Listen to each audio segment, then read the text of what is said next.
I would like to extend to the family, kay Miss Lonao, sa kanyang daughter, sa kanyang mga kapatid, sa mga kapitbahay, at sa lahat na nagmamahal sa kanya. Maraming salamat sa pagsasama-sama. Dito, sa katotohanan dito, isang malungkot na pagkakataon. Ito ay isang celebration ng buhay ng isang tao. Mahirap ang sabihin na maraming umiiyak ngayon. Pero ang pinakamalaga rito, nagsabi kanina, dapat daw sukatin natin ang buhay ni Sir Benny Lonao. Wala tayong karapatan magsukat ng buhay, hindi naman. Ang pagsukat ng buhay ng isang tao ay nasa Diyos. Pwede lamang tayo magsabi na at magpakatotoo at patutuhanan ng taong ito ay hindi taong nabuhay na walang kaparaan, kundi merong motivation at merong purpose. Sabi ng karamihan, masarap mabuhay sa mundong ito. Hindi totoo yun. Madali ang mabuhay sa mundong ito. Ang mas mahirap, magkaroon ng meaning ang buhay ng isang tao. Ako po nagsasabi po sa inyo, 15 taong kong kilala si Sir Benny Lonao. Siya ang kauna-unang taong nag-welcome sa akin sa Polytechnic. Ganun si Sir Benny Lonao. Hindi siya maramot. Siya ay very accommodating. Winelcome niya ako sa UCC. Siyang taong willing magbigay ng kanyang pati ng buhay. Isakripisyo ang kanyang panahon para bigyan ka ng pagkakataong maging kabahagi ng kanyang buhay. Naging kabahagi siya ng buhay natin. Sabihin po natin sa may kapal na siyang taong tunay na mag-uusga na ang buhay ni Sir Benny Lonao ay katotohanan ng taong ito ay mapagbigay.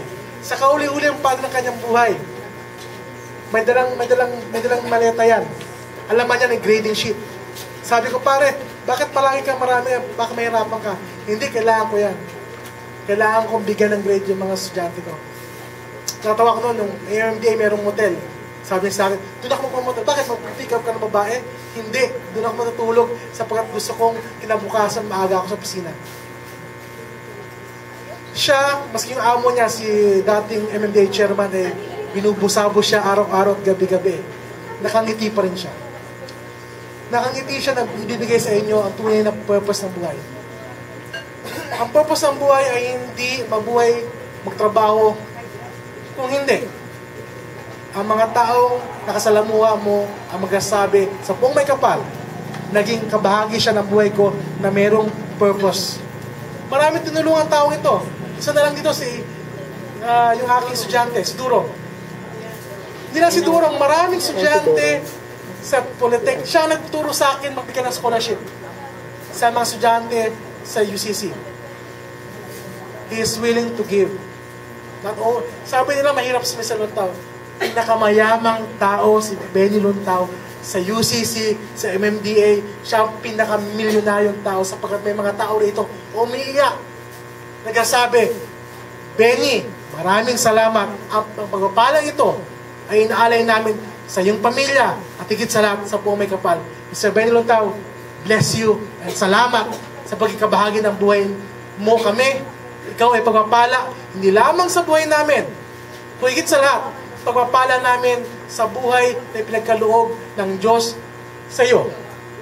Kami ay nandito, sasama-sama, para sabihin sa buong may kapal, tanggapin mo siya, Ama, sa iyong kaharian. Dahil kami magsasabi, okay siya sa amin bilang kaibigan, bilang kapatid, bilang ama, at higit sa lahat, bilang si Mr. Benny Lonao. Maraming salamat po.